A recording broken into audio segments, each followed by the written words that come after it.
Bonjour à tous. En raison des situations particulières, on va donc faire une petite vidéo particulière aussi de notre côté afin de pouvoir vous accompagner au niveau de mon cours, NP2, SESG, avec une nouvelle séquence, le droit du travail. Pour ce faire, une petite introduction que vous avez pu découvrir hier, donc lundi, à savoir effectivement la vie professionnelle. C'était donc un document qui a été distribué vendredi, afin que vous puissiez avoir un support papier. Quelques élèves qui n'étaient pas présents ont eu la gentillesse de m'envoyer un petit mail afin que je puisse leur envoyer le dossier numérique. Si vous souhaitez aussi de votre part bénéficier du dossier numérique, n'hésitez pas à m'envoyer un petit mot par mail et puis je vous ferai aussi l'envoi de ce dossier. Nous avons la chance concernant ce cours que ce soit effectivement le droit du travail. C'est un cours qui est assez facile à digérer dans le sens où c'est des choses qu'on va découvrir au quotidien lorsqu'on va rentrer dans la vie active. Vos parents, votre entourage, vos collègues ou vos camarades, voire même vos amis, ont peut-être déjà découvert cet univers du travail avec sa réglementation. Une réglementation qui engendre effectivement des droits, mais aussi des devoirs. Alors, pour aborder ce point dans cette introduction, je vous ai mis un petit penseur, là, comme s'il réfléchissait. Parce que souvent, lorsqu'on est effectivement futur acteur dans le monde du travail, on se pose des questions. Est-ce que je vais faire tel métier ? Surtout en cette période où normalement on a tous fait nos vœux sur Parcoursup. On se dit dans cette voie-là, pourquoi pas dans une autre ? Est-ce que je vais bien gagner ma vie ? Est-ce que quelque part je me trompe ? Est-ce que j'ai les compétences, les qualités ? En fin de compte, on n'en sait rien. On se pose beaucoup de questions et puis on rencontre des acteurs qui nous disent « Mais si, vous avez toutes les capacités, mais si, vous avez toutes les compétences, donc vous n'avez rien à craindre, il n'y a pas de situation conflictuelle, vous pouvez donc vous engager. » L'objectif dans un choix d'orientation, c'est toujours de se dire qu'on a envie d'eux. Mais parfois, il en est tout autrement. C'est-à-dire, pendant votre formation, vous pourrez découvrir la vie active d'une toute autre manière. C'est-à-dire, parfois, vous êtes obligé de travailler pour financer vos études. De ce fait, vous allez trouver des petits boulots, peut-être saisonniers ou de courte durée, ou des contrats à durée déterminée. Et de ce fait, peut-être dans des secteurs d'activité qui, normalement, ne vous avaient pas forcément beaucoup tenté. Par conséquent, on appelle ça donc un travail qui est considéré comme alimentaire dans le sens où il vous permet de payer votre loyer par exemple, ou de payer de quoi mettre dans votre véhicule pour vous transporter, ou aussi pour payer effectivement vos loisirs, vos activités extra, et autrement aussi pour voir au quotidien, c'est-à-dire répondre aux besoins fondamentaux, qui concernent à peu près une pyramide que vous connaissez bien, la pyramide de Maslow qui répond aux besoins économiques, donc les besoins physiologiques, les besoins qu'on a déjà vu en seconde. Et autrement, vous avez aussi tout ce qui est effectivement la réponse aux besoins, des 14 besoins de Virginia Anderson que vous avez vu aussi en cours de santé. Donc là, je ne vous apprends rien. Je vous remets juste un petit peu les notions en tête afin que du coup on avance. Vous avez donc toute une partie sur effectivement la page 1 qui parle de philosophie. Cette entrée en matière permettait de découvrir, en l'occurrence, si le travail permet effectivement de nous apporter une liberté. Et donc, vous aviez eu plusieurs courants pour vous montrer que si on ne travaille pas, parfois ça nous empêche de faire certaines choses. Et donc dans la page numéro 2, je vais vous spécifier effectivement qu'en tant qu'être humain, nous ne pouvons pas satisfaire effectivement nos propres besoins tout seuls. Nous sommes obligés de nous débrouiller, mais en étant accompagnés. Alors attention maintenant, donc après cette partie philosophique qui représentait la page 1, la page 2 et la page 3 dont vous avez pris connaissance. Nous sommes dans notre société en France dans un système de droit. Le droit français qui repose en grande partie sur un texte qui est très fort, qui s'appelle donc notre Constitution. La Constitution qui date donc de 1958 et qui est donc la Constitution qui a été donc élaborée sous la Ve République. Et nous sommes encore à l'heure actuelle en Ve République. Cette Constitution notifie chacun a le devoir de travailler et le droit d'obtenir un emploi. Nul ne peut être lésé dans son travail ou son emploi en raison de ses origines, de ses opinions ou de ses croyances. Cette citation nous montre quoi? Elle nous montre clairement que nous sommes dans un système protecteur. L'individu est protégé. L'individu a le droit de penser, a le droit d'agir, mais il a aussi le droit de travailler. C'est pourquoi dans France, nous avons effectivement des systèmes protecteurs. Lorsqu'on perd son emploi, on va donc pouvoir bénéficier de certaines choses parce que effectivement, on est considéré comme quelqu'un qui doit disposer de ce droit tout le temps. On tourne la page. On va donc arriver effectivement à la page numéro 4.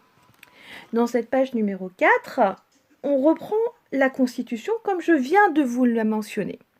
Tout en haut, vous avez la Constitution et dans mon petit schéma où il y a la hiérarchie des normes en droit du travail, vous découvrez quoi? Vous découvrez le Code du travail.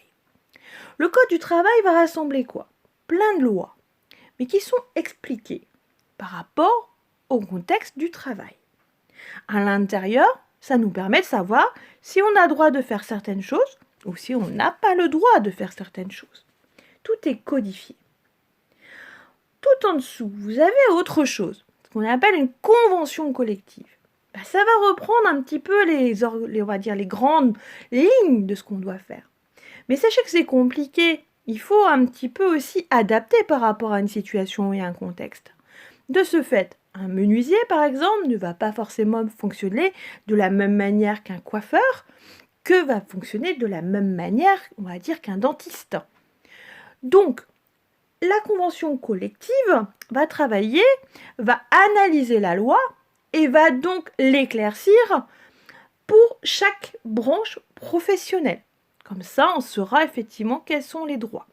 Donc ça, c'est très important de comprendre. Très souvent, on vous dira, la convention collective vous permet de prendre tant de jours de vacances. La convention collective a décidé que vous avez des droits de rester à la maison pour enfants malades.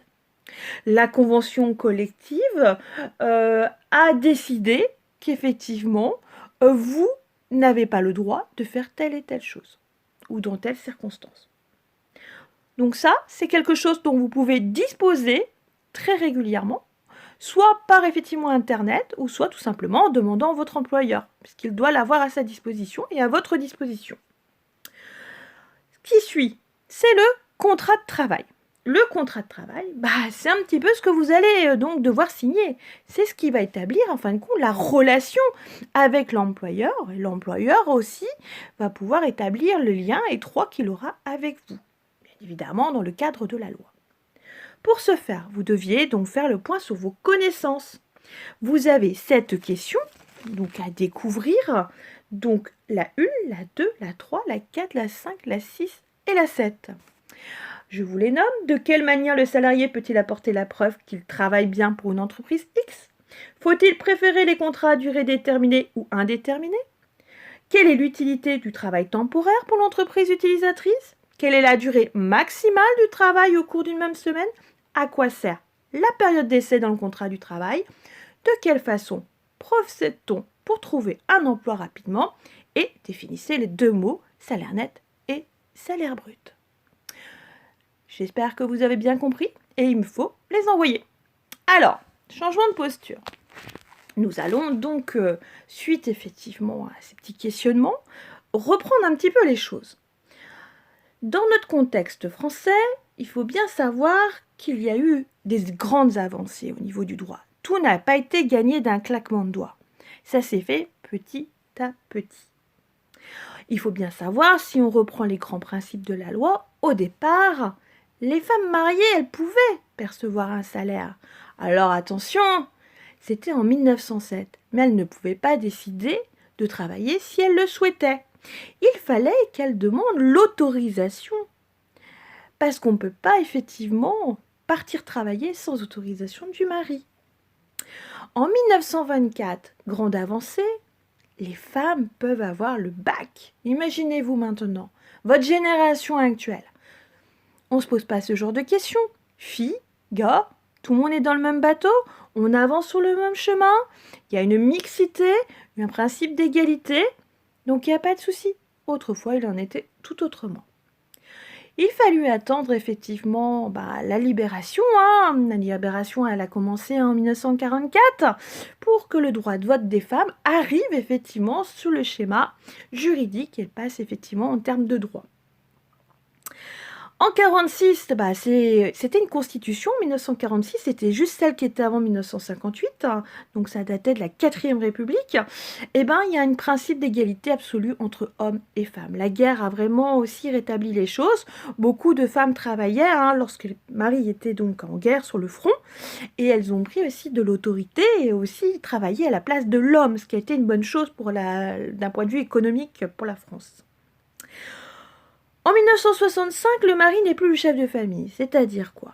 La femme peut exercer une profession tranquillement. Ça, c'est très très important. Elle peut aussi avoir son propre compte bancaire. Avant, ce n'était pas le cas. Avant, il fallait demander l'autorisation de son mari. En 1972, grande avancée, on est dans les années 70, il ne faut pas oublier que mai 68 est passé par là auparavant. En 1972, on dit principe à travail égal, salaire égal. Alors, sachez que là, il y a encore des avancées à faire dans certains domaines en 2020. L'égalité n'est pas encore fortement établie pour certains. Pour les fonctionnaires, il n'y a pas de problème. C'est déjà le cas de figure, on est à égalité. 1983, on est sur l'égalité professionnelle homme-femme. 1984, l'égalité des conjoints, la gestion des biens de la famille. On est sur effectivement un principe égalitaire. Et puis, 1986-1998, on a eu différentes circulaires sur la féminisation des noms des métiers. Alors, maintenant, on peut entendre, par exemple, Madame la ministre, Madame la mère, Madame la professeure, etc., etc. Tout ça pour vous dire qu'il y a des choses qui ont voulu être bougées. En 2001, le nom de famille des enfants peut être celui du père, ou celui de la mère, ou les deux accolés. Alors, pour la petite histoire, par exemple, pour ceux qui sont du côté méditerranéen, par exemple pour les Espagnols ou les Portugais, c'est traditionnellement d'usage de porter le nom de la mère et du père. En France, notre tradition est plutôt axée sur effectivement le nom de famille accolé du père, pour le mettre au niveau du prénom. Mais sachez que vous avez tout entièrement la possibilité, en tant que futur parent, de mettre les deux. Donc ça, c'est important de le savoir, dans le sens où il n'y a pas de notion de dispute, il n'y a pas de notion où il faut que je fasse attention d'eux. Alors après, il faut voir effectivement, quand il y a des séparations, de demander l'accord, il n'y a pas besoin de décision de justice, c'est ce qu'on appelle un arrangement à l'amiable.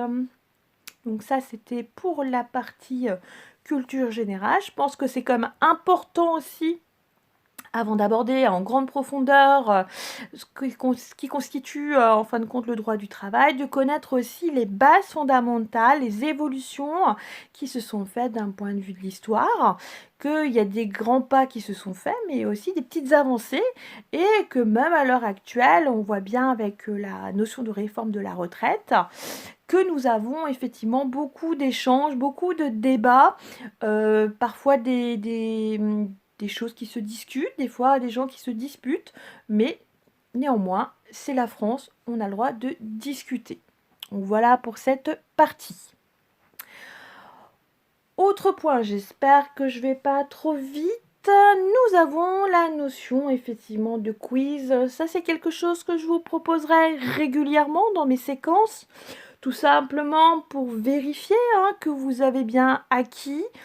Vérifier aussi que vous avez travaillé, que vous avez bien pris connaissance effectivement du sujet. Alors j'ai pas été trop méchante, vous avez pu constater que je vous ai mis en l'occurrence la réponse du quiz le 30 mars, tout en sachant qu'effectivement que nous sommes que le 17.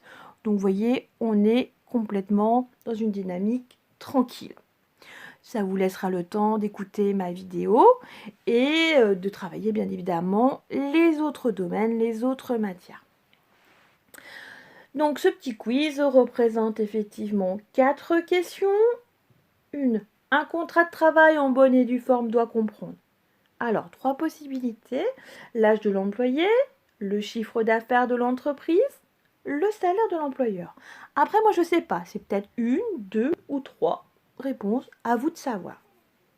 Deuxième question. Un contrat de travail en bonne et due forme doit comprendre quoi? L'âge de l'employé, le chiffre d'affaires de l'entreprise, la durée de la période d'essai et le salaire de l'employeur. Remarquez-vous quelque chose? Soyez intelligent. Troisième question. Vous arrivez plusieurs fois en retard le matin. Vous recevez un avertissement. Quelle peut être la réaction de votre employeur si vous continuez? Diminuer votre salaire? Vous licencier? Vous offrir un réveil matin? Vous proposer de dormir sur place? À vous aussi de faire vos propres choix. Quatrième, un contrat peut-il être uniquement verbal? Si oui, expliquez. Alors là, vous allez devoir répondre. Sinon, expliquez. On arrive à notre domaine. Le quiz est terminé. On va aborder le bien-être au travail. Vous avez vu, je suis en mode détendu là. Mon petit personnage évolue de façon très intelligente, très remarquante. Et donc, ça, c'était les éléments importants. Il faut bien se dire qu'effectivement, dans le travail, il faut connaître plusieurs notions. On est certes salarié ou fonctionnaire. Tout dépend de notre statut. Mais il est clair et que ça a été complètement identifié à partir du baromètre que vous rencontrez là au niveau de votre document page 8, baromètre de 2016, que soit vous demandez effectivement à votre responsable ou même à le domaine de votre travail d'avoir ce qu'on appelle un bien-être, c'est-à-dire qui va reposer sur des stimulations intellectuelles avec un apport émotionnel important, c'est-à-dire vous allez être passionné par ce que vous faites. Soit vous allez partir du principe que le cadre du travail, il y a pas mal de dispositions qui sont mises à votre disposition et que tout va bien. Ou si vous regardez effectivement l'autre petit personnage, voyez effectivement qu'il y a une implication, une envie de vous faire progresser. Donc ça, c'est des petites choses qui peuvent être mises en avant. Quand vous regardez bien effectivement ce document A, descendez un petit peu dans la page 8 au niveau du document B. Et on voit bien. Le cadre du travail est important. Question. Dans quelles conditions travaillent des salariés? C'est voir effectivement les caractéristiques de l'environnement, du lieu, voir si votre équipement informatique est optimal, si vous arrivez à équilibrer votre vie professionnelle et vie privée. En bref, tout ce qui peut être indépendant effectivement pour favoriser votre bien-être. Votre attention aussi est importante. Savoir effectivement qu'on est considéré par la hiérarchie. Peut-être aussi avoir la confiance effectivement de ses camarades, de ses collègues au travail. Et l'émotion dans tout ça, est-ce qu'elle a de pair aussi? Oui, effectivement. Ce que vous ressentez est important. Si vous prenez de plaisir au travail, si vous aimez travailler, si vous êtes passionné, un peu comme nous enseignants actuellement, où on se donne les moyens effectivement pour vous, eh ben on va être sous le plaisir du travail. Donc on va chercher effectivement à être plus productif, être plus pertinent, avancer avec vous davantage. Ça c'est très important, il faut le savoir. Parce que si on n'aime pas, qu'est-ce qu'on fait? On fait la politique de rejet. On va fuir, on va se dire plus tard, non, j'ai pas envie, ok, je le fais, mais en mode forcing. Donc, on va pas mettre tout l'ensemble de nos capacités à s'accomplir dans le travail. Et ça va se répercuter forcément dans les résultats. Alors, quand c'est des choses mécaniques, ça va, mais quand on demande effectivement une implication plus généreuse, et bien là est le problème. Vous me voyez dans une nouvelle posture. Alors, qu'est-ce qui se passe? Eh bien, la vision du travail dépend de pas mal de choses. Elle dépend de quoi? Elle dépend de l'environnement au niveau des pays. Notre connotation de pandémie actuelle, on voit bien qu'il y a des différences effectivement au niveau des pays, au niveau des décisions. Au niveau du droit du travail, il en est exactement de même. On voit bien effectivement que dans certains pays, il y a des personnes qui disent effectivement éprouver un bonheur total, global dans leur fonctionnement. Parce que la valeur bien-être est très importante. Alors, dans cette page 9, on voit bien le document C. Vous avez quelques chiffres à repérer. Vous voyez, donc on a un petit peu des pays d'Asie, on a des pays d'Amérique latine. Donc là, je ne vous nomme pas, ça vous invite à aller découvrir cette page. Vous avez le jeu des 4 familles. Alors, les 4 familles, on a Japon, Turquie, Chine, Italie, Pologne. Où on dit effectivement que peut-être le bien-être des salariés est présent, mais nous, Français, concrètement, par rapport à ces différents pays, que vous lirez, je vous invite à lire le texte que j'ai écrit, c'est quoi? Le français, on s'aperçoit effectivement que c'est pas très clair. Il n'est pas forcément très heureux tout le temps. Vous regarderez un petit peu les statistiques. Et on découvre aussi un nouveau mal-être, quelque chose qui fait souvent débat ou qui remonte dans les médias, qui est le burn-out. On s'aperçoit qu'effectivement qu'on devient très préoccupé, peut-être par des situations préoccupantes, ça je n'en doute pas, ou des situations stressantes, mais alors qu'est-ce qu'on met en place concrètement pour enrayer ce système émotionnel, ce système de stress qui peut venir nous voir, nous rencontrer dans notre milieu professionnel? Que font effectivement les grandes organisations? Alors, rappelez-vous votre cours de première SAPAT en MP2 SESG, où nous avions vu l'organigramme. Dans cet organigramme, très souvent, on relevait qu'on était en présence d'organigrammes hiérarchiques. Est-ce que le fait effectivement d'avoir toujours ce qu'on appelle une hiérarchie descendante avec des pouvoirs, est-ce que ça empêche le salarié ou le fonctionnaire de s'investir clairement, de s'épanouir? Est-ce que effectivement le fait que ce soit tout cadré, est-ce que ça pose problème? Donc ça, c'est des questions qu'on est en droit de se poser actuellement dans notre société, surtout dans notre société française. Et découvrir aussi peut-être, ça on verra un peu plus tard dans nos recherches, est-ce qu'on ne fait pas des choses pour que ça aille mieux? Donc ça, c'est important d'aller mieux.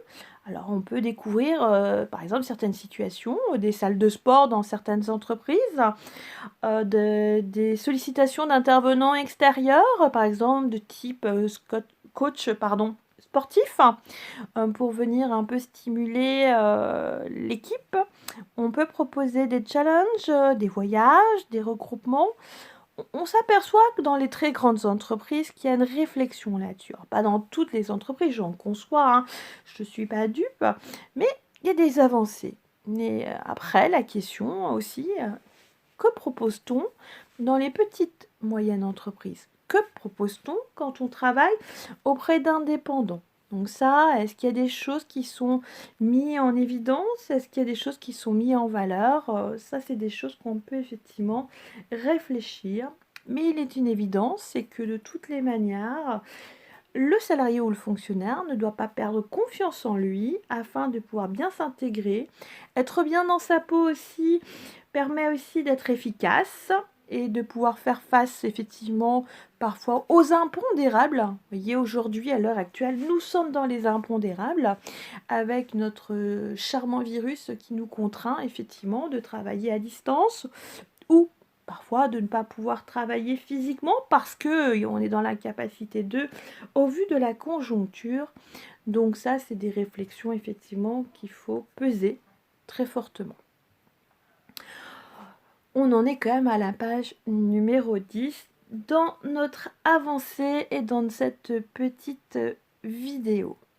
Il va me rester à peu près 5 minutes pour vous présenter effectivement la suite et sinon vous aurez une prochaine vidéo.